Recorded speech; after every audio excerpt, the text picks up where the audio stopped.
15তম নিবন্ধনে সহকারী শিক্ষক ভৌত বিজ্ঞানে এবং 16তম নিবন্ধন প্রভাষক পদার্থবিজ্ঞান পাস। আজকে আমরা পড়ব 18তম নিবন্ধনে ভাইবা পরিস্থিতি 2025 সহকারী শিক্ষক ভৌত বিজ্ঞান। আজকে আমরা পড়াবো পদার্থবিজ্ঞানের অংশ নিয়ে আলোচনা করব। পদার্থবিজ্ঞানের অংশে গতিবিদ্যা ও নিউটনের বলবিদ্যা ক বিভাগের পরম আপেক্ষিক গতি আমরা পড়াবো। এখানে বেসিক্যালি এটা পুরোটা আছে। আমরা যদি কেউ ভাইবার পরিস্থিতি নেই তাহলে এই জিনিসটা এই অধ্যায় থেকে সবচেয়ে গুরুত্বপূর্ণ। আমরা এই টপিক নিয়ে আজকে আলোচনা করব। আর যদি এই অধ্যায় বাসায় পড়তে চাও তাহলে নিউটনের বলবিদ্যার নিউটনের গতির সূত্রগুলো পড়বো। কৌণিক ভরবেগ কাকে বলে, কেন্দ্রমুখী বল কাকে বলে, কেন্দ্রবিমুখী। আমরা এই অংশ নিয়ে নেক্সট কোনোদিন আলোচনা, নেক্সট 2-1 দিন পরে আবার নেক্সট ক্লাস নেব, ক্লাস 3। আজকে শুধু আমরা প্রক্ষেপণ গতি নিয়ে আলোচনা করব। এই প্রক্ষেপণ গতি নিয়ে আজকের আলোচনা হবে।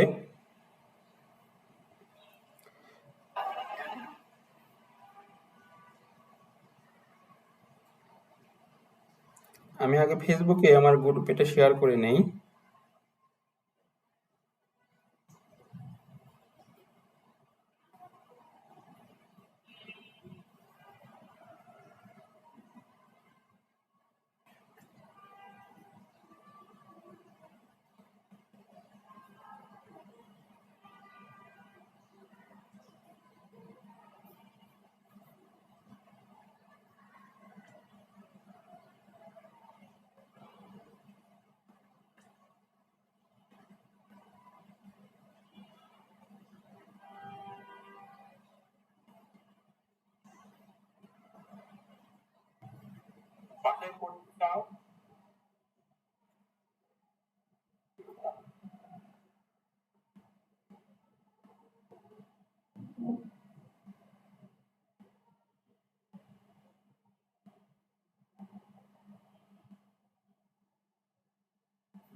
আচ্ছা, তাহলে আমরা শুরু করে দেব।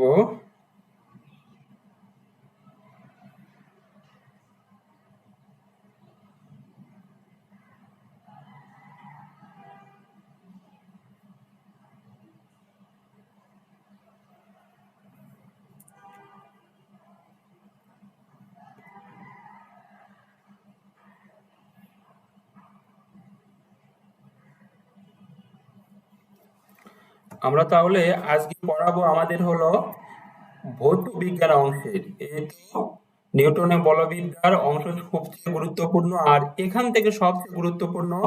তবে মনে রাখবেন যারা পদার্থ বিজ্ঞান থেকে তাদের জন্য মোস্ট ইম্পর্টেন্ট। পদার্থ বিজ্ঞান অংশ থেকে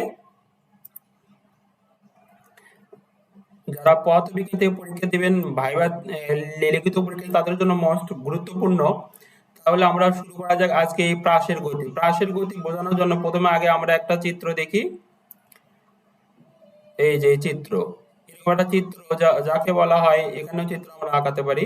যে এই চিত্রটা অবশ্যই বলতে হবে এটা হলো মূল বিন্দু। মূল বিন্দু থেকে এটা হলো এক্স অক্ষ, হলো আনুভূমিক। এই আনুভূমিক অক্ষের মূল বিন্দুতে কোনো একটা বস্তু নিক্ষিপ্ত বস্তুকে আমরা প্রাস বলবো। এই যে যে কোনো বিন্দু, যে কোনো বিন্দু বলতে মূল বিন্দু, মূল বিন্দু থেকে নিক্ষিপ্ত, এই যে মূল বিন্দু দিয়ে নিক্ষিপ্ত প্রাসে যখন প্রাস নিক্ষিপ্ত হয় সেই বিন্দুকে বলা হয় প্রক্ষেপণ বিন্দু। তার মানে এই মূল বিন্দুকে বলবো প্রক্ষেপণ বিন্দু। প্রক্ষেপণ বিন্দু হলো মূল বিন্দু, যেখান থেকে এক কথায় বলতে যেখান থেকে প্রাস নিক্ষেপ করা হয় সেই বিন্দুটাই হচ্ছে, এই যে এটাই হলো প্রক্ষেপণ বিন্দু। আর প্রক্ষেপণ পথ কাকে বলে? যে বক্রপথ, এই যে বক্রপথে প্রাস অতিক্রম করে তাকে বলা হচ্ছে প্রক্ষেপণ পথ। তারপরে প্রক্ষেপণ বেগ, এই যে এখান থেকে আমরা যে বেগে নিক্ষেপ করি, সাধারণত এখানে আমরা ভি নট বলতে পারি। প্রাস যে বেগে নিক্ষেপ করা হয় তাকে বলা হচ্ছে প্রক্ষেপণ বেগ। তারপরে কি? প্রক্ষেপণ কোণ। এই যে প্রাসটা ভূমির সাথে যে কোণে নিক্ষেপ করা হলো সেই কোণের নাম হলো প্রক্ষেপণ কোণ। তাহলে এখান থেকে প্রথম পড়বো আমরা কি বলে, এই যে প্রক্ষেপণ বিন্দু কাকে বলে, প্রক্ষেপণ পথ কাকে বলে, প্রারম্ভিক বেগের প্রারম্ভিক প্রক্ষেপণ বেগ, এই যে বেগ কাকে বলে, পথ কাকে বলে, আনুভূমিকের। আর এটা আছে কি? প্রক্ষেপণ কোণ। আনুভূমিকের সাথে এই যে মনে রাখতে হবে আনুভূমিক তল, এটা হচ্ছে আনুভূমিক তল, এটা হচ্ছে আনুভূমিক তল। এর সাথে যে কোণ তৈরি করে তাকে বলা হচ্ছে, সেটার নামই হলো আমাদের প্রক্ষেপণ কোণ। তারপরে কি হলো প্রক্ষেপণ সীমা বা পাল্লা।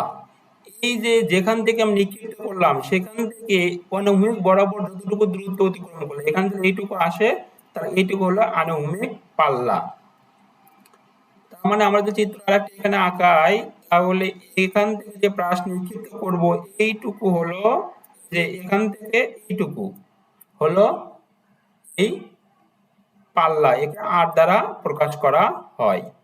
তারপরে পড়ব উড্ডয়ন কাল। যে প্রাস এখান থেকে নিক্ষিপ্ত করলাম এই বিন্দু থেকে, এখান থেকে যতক্ষণ পর্যন্ত আকাশে সে ছিল বা শূন্যের উপর সে ভেসে বেড়াইছে, সেইটুকু সময় হচ্ছে, তাকে বলা হয় উড্ডয়ন কাল, অথবা পর্যায় কালও বলতে পারি, অথবা চলন কালও বলতে পারি। একে বড় হাতে টি দ্বারা প্রকাশ করা হয়, আর আনুভূমিক পাল্লাকে রেঞ্জ বড় হাতের আর দ্বারা প্রকাশ করা হয়। এটা গেল। এবার বলবো আমরা প্রাস কাকে বলা হয়। এই যে আনুভূমিকের সাথে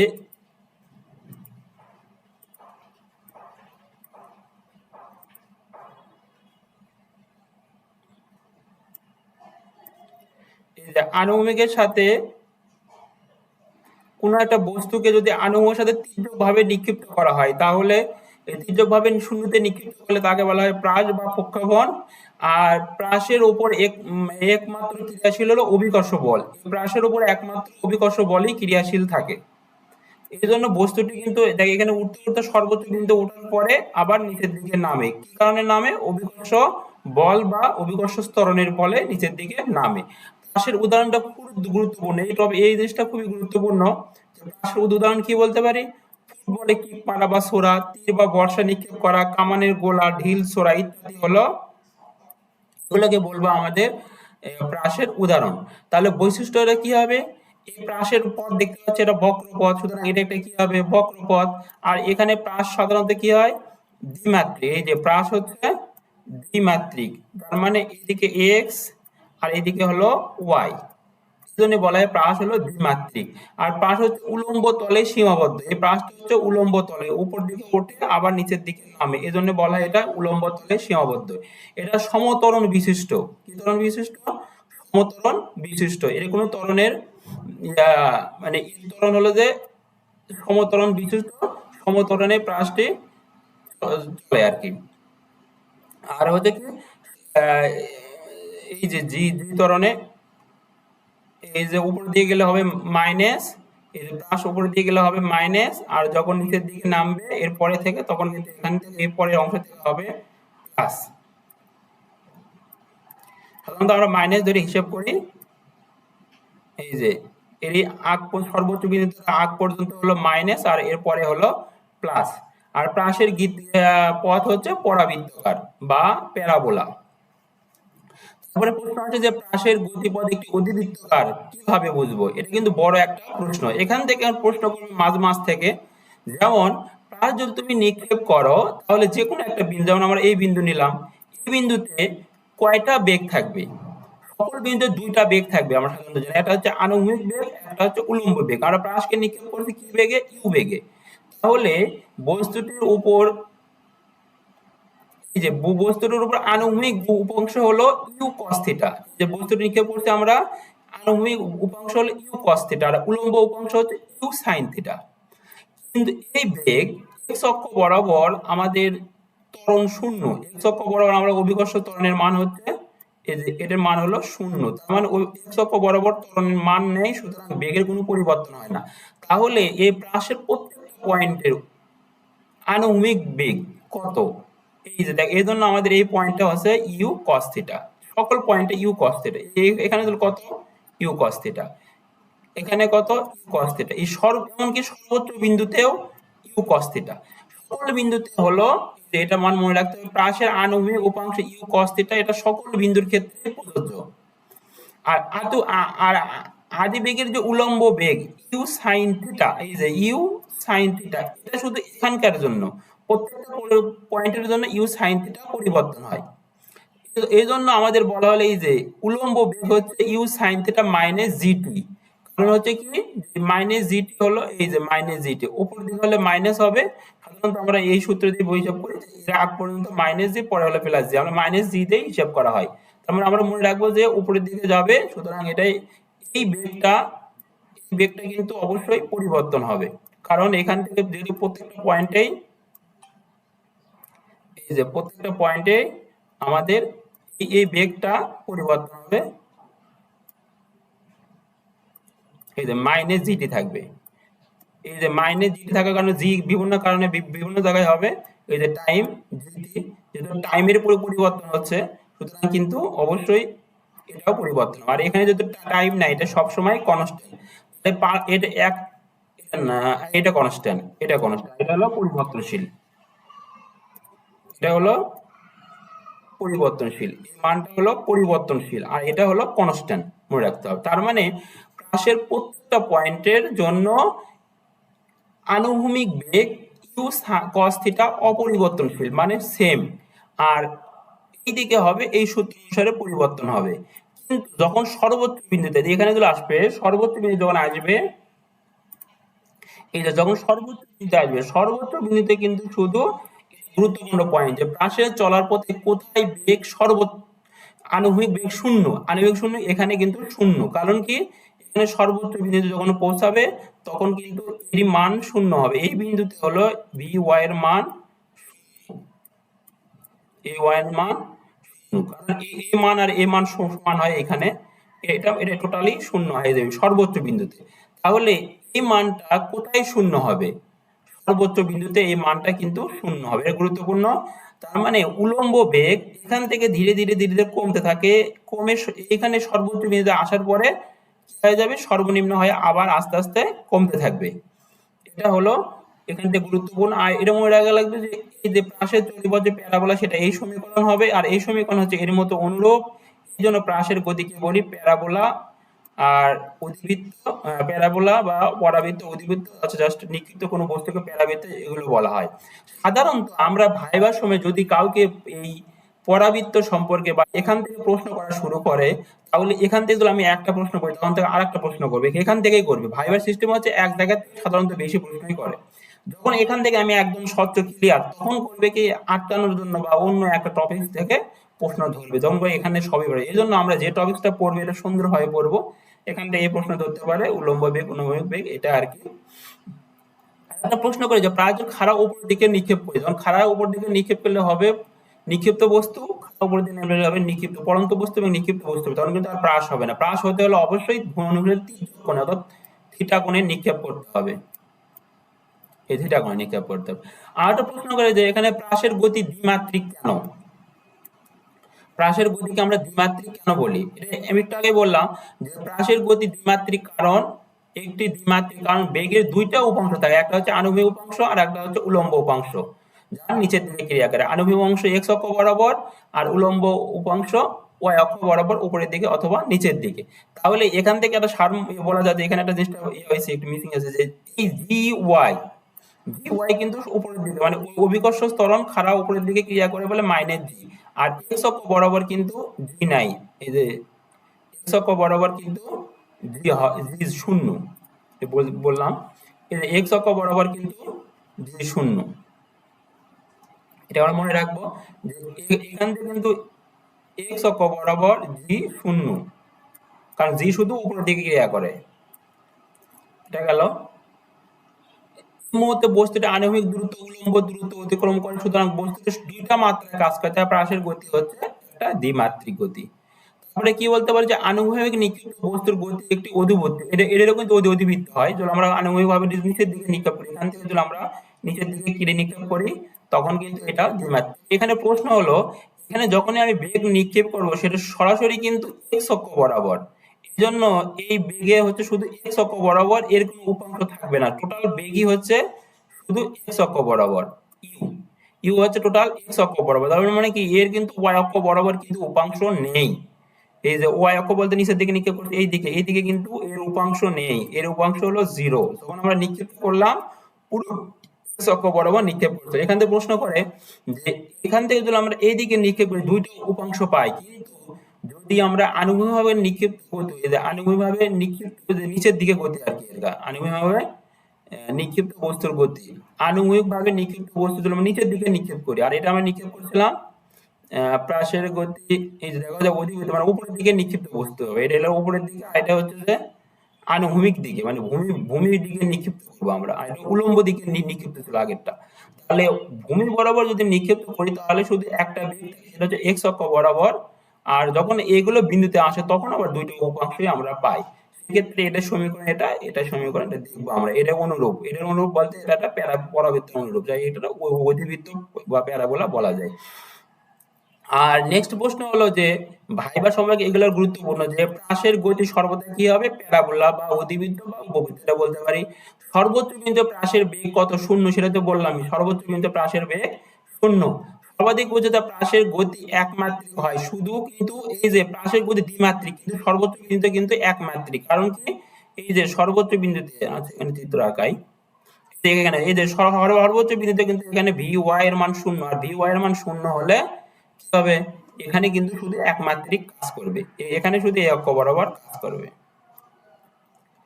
আচ্ছা, প্রাসের গতি এবং ত্বরণের মাঝামাঝি কোণ কিন্তু 90 ডিগ্রি হয়। আমাদের জানি যে এই যে এইদিকে কাজ করে প্রাসের গতি কোন দিকে, উপরের দিকে, ত্বরণ কোন দিকে,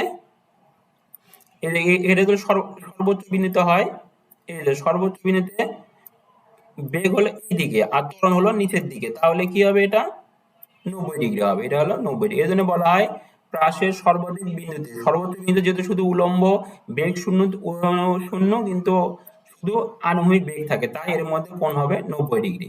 নিক্ষিপ্ত বস্তু কোণ 45 ডিগ্রি হলে প্রাসের হয় সর্বোচ্চ, এটা একটু পরে দেখবো নি। আচ্ছা, আর এখান থেকে আমরা মনে রাখবো যে প্রাসের এই যে সর্বাধিক উচ্চতা, এখান থেকে এইটুকু হলো সর্বাধিক উচ্চতা।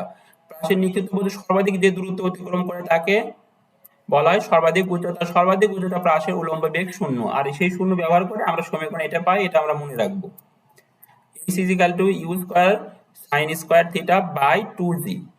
তারপরে কি উড্ডয়ন কাল, উড্ডয়ন কালের সমীকরণ হচ্ছে উঠতে সময় লাগে t1, নামতে সময় লাগে t2, এজন্য আমরা মনে রাখবো ইউ সাইন থিটা বাই জি ওঠার সময়, আর নামার সময় ইউ সাইন থিটা জি, দুটো যোগ করলে হবে 2u সাইন থিটা। তারপরে হলো নেক্সট কি, আনুভূমিক পাল্লা কাকে বলা হয়, নির্দিষ্ট বিচরণকালে প্রাস যে দূরত্ব অতিক্রম করে, এই যে আমরা এটাকে বলছিলাম যে এইদিকে দূরত্ব, এইদিকে যে দূরত্ব অতিক্রম করে সেটা হলো আনুভূমিক পাল্লা। এই পাল্লার মান হচ্ছে r, লিখে r ইজ ইকুয়াল টু হলো এই যে u square sine 2 theta by g, এটা আমরা মনে রাখবো। আর সর্বাধিক পাল্লা কখন হবে, যখন এই যে সাইন 2 থিটার মান, এই যে সাইন 2 থিটার মান যখন এই সাইন 2 থিটার মান যখন 1 হবে, এই যে 1 হবে, তখন sin 2 এর মান 1 হলে থিটার মান হলো 2 থিটার মান বাড়াবে 45 ডিগ্রি, 2 থিটার মান হলো 45 ডিগ্রি, তাহলে থিটার মান হবে থিটার মান হচ্ছে 90 ডিগ্রি, আর থিটার মান হবে 45 ডিগ্রি, কারণ সাইন 90 এর মান 1। মনে রাখবো যে কত ডিগ্রি কোণে নিক্ষেপ করলে, তাহলে বলতে হবে 45 ডিগ্রি কোণে নিক্ষেপ করলে। তাহলে যদি প্রশ্ন করে তাহলে কেন, তাহলে বলতে হবে যে আমরা জানি আনুভূমিক পাল্লার সমীকরণ u square 2 sin theta by g, আর এই 2 sin 2 থিটার মান যদি 1 হয়, 1 হলে তখন আমরা সর্বাধিক পাল্লা পাবো, এই যে সর্বাধিক পাল্লার সমীকরণ এটা। আর 2 থিটার মান যদি 1 হয় তাহলে 2 sin 2 থিটার মান হচ্ছে 90 ডিগ্রি হবে, আর থিটার মান হলো 45 ডিগ্রি, এভাবে আমরা ব্যাখ্যা করব। তাহলে কি হলো, এটা হলো আনুভূমিক পাল্লার সমীকরণ, এটা হলো গতিপথের সমীকরণ, আর ম্যাক্সিমাম হলো এটা, সর্বাধিক উচ্চ সমীকরণ এটা, বিচলন কালের সমীকরণ এটা। এইটুকু যদি আমরা একবার দেখি, একবার দেখার পরে মনে হয় আর কোনো সমস্যা থাকার কথা না। আর আমার কোর্সে এখন চলমান আছে যে কনসেপ্ট, আমি প্রথমে বাংলাদেশের প্রথম সাজেশন ভিত্তিক শিক্ষক নিবন্ধন লিখিত পদার্থ বিজ্ঞান পূর্ণাঙ্গ একটা বই বের করেছে। যারা বইটা সংগ্রহ করতে চান, আমার কাছে মনে হয় যারা ভৌত বিজ্ঞানে ভাইবা দেবেন পদার্থ বিজ্ঞান থেকে, তাদের প্রত্যেকটা উচিত টার্গেট হওয়ার, নেক্সট টার্গেট পদার্থ বিজ্ঞান প্রভাষক। তাহলে এই বইটাতে সংগ্রহ করতে পারেন, এটা হোয়াটসঅ্যাপ নম্বরে কল দিতে পারবেন। আর অনেকে যে মনে করে যে আমি ইয়ে করব, আমার একটা অনলাইন কোর্স করা দরকার, তাহলে সেই ক্ষেত্রে 1,000 টাকা বা 999 টাকা চলছে। আমরা এখানে এটা ভর্তি হলে ম্যাজিক নোট বা যে নোটের কথা আমি এখানে বললাম, এই নোটের দাম এই নোট বা এই বইয়ের দাম 500 টাকা। হ্যাঁ, যে শুধু বই নিলে 500 টাকা লাগবে, আর যদি আপনি কোর্সে 1,000 টাকাতে ভর্তি হন তাহলে বইটা ফ্রি পাবেন, অর্থাৎ কোর্সের মূল্য হলো 500 টাকা। 500 + 500 1,000। যদি কেউ কোর্স করতে চাইলে 500 টাকা দিতে হবে, আর যদি বই নিতে চান তাহলে 500 + 500 দিতে হবে 1,000 টাকা।